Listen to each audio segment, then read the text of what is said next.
Are you struggling to find direction in your abstract art? Today I'm sharing how I take inspiration from things I've noticed and everyday photos and turn them into a clear concept for a collection of paintings that really tells a story.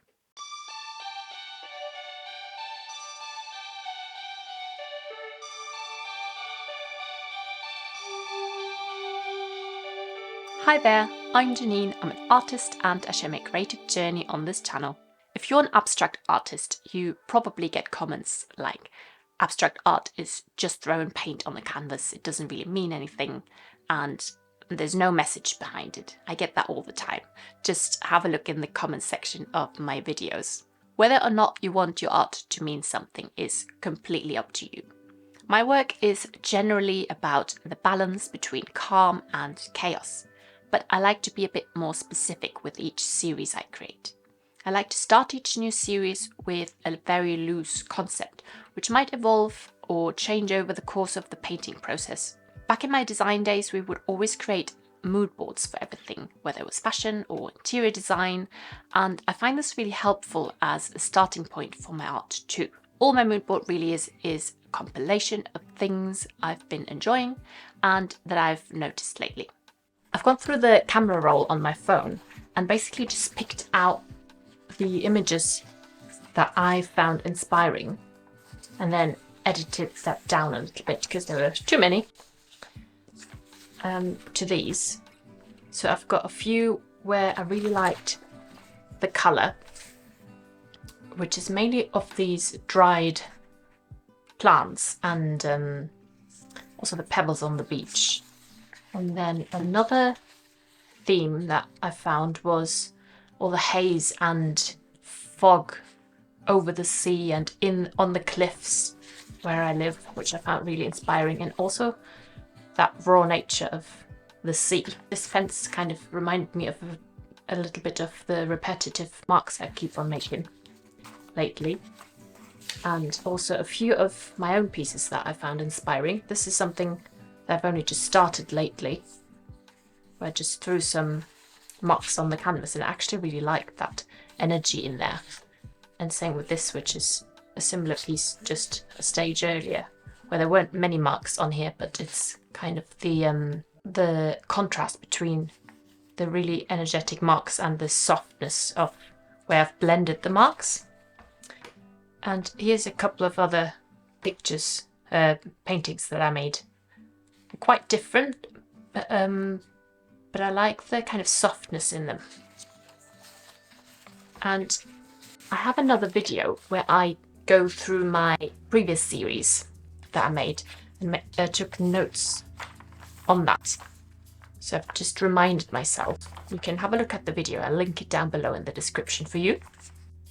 I really like the expressive energy in those, so I do want to kind of continue that in my new series. The variety in marks, and I did really enjoy painting large. So I've already started a few large canvases.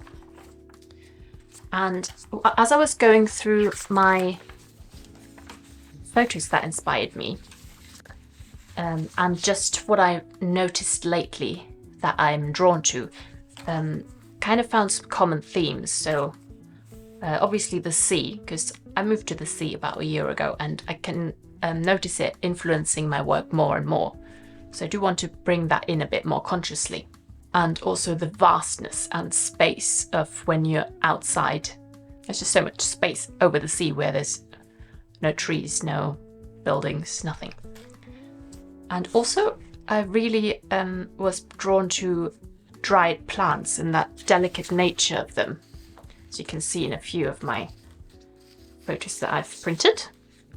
And that haze and fog that kind of clouds everything up, and I can almost see that turning out into sort of hazy layers on top of energetic marks that kind of cover them up again. And also the contrast between really gentle soft texture and then a bit more wild texture, like the wildness of the sea. You can see the waves crashing here and how you just feel connected to nature and feel that energy and the wind and the elements when you're outside. And the colours that I've noticed, I already mentioned, again, I'm very drawn to these earthy tones, which has been carried throughout my last few series. They're all kind of earthy in nature, and that combined with that more cool blue of the fog and the sea and when it's kind of a misty day. So I'm going to cut these out and then we'll go to the next step. If you like this video, consider subscribing. And then I'm also writing some of the keywords on little pieces of paper. I'm going to stick on my mood board.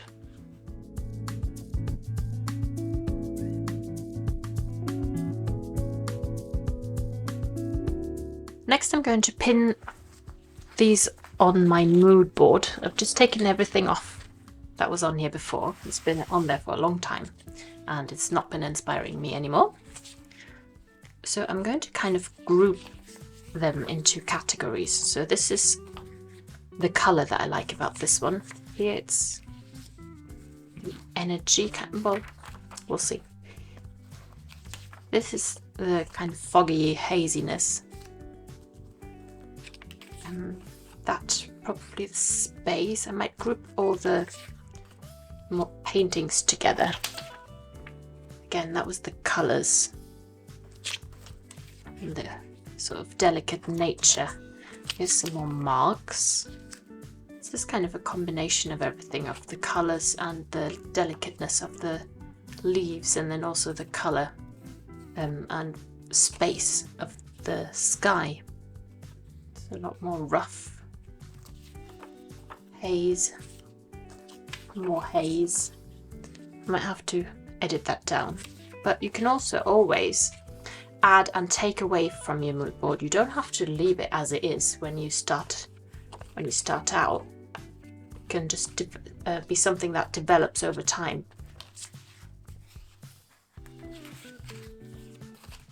Just also kind of colours. I don't want it to be this dark, so I might cover up this little dark corner. Then I've got my little words.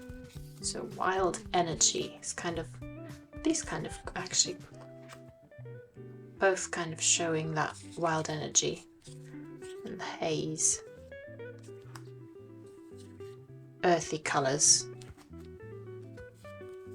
and also delicate, which this quite falls into that category really nicely. Earthy colours and delicateness. Vast.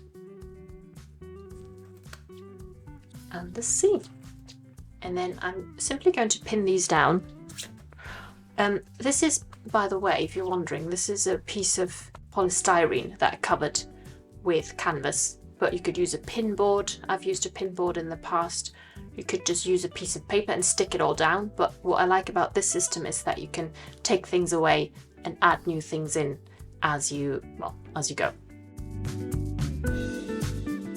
I keep this mood board somewhere I can see it, but I don't refer to it all the time. It's more something that's in the back of my mind, influencing me subconsciously while I create a series. If I find new things that I want to bring into my work, then I switch up the mood board, but more often than not, it's simply a starting point to get me going, and then I forget about it until the series is finished. Do you use some sort of concept in your art, or do you much rather just get going and see what happens? Let me know in the comments. If you want to see a couple more videos where I compile my inspiration for previous series, I've linked 2 for you in the description box. Thanks and bye bye.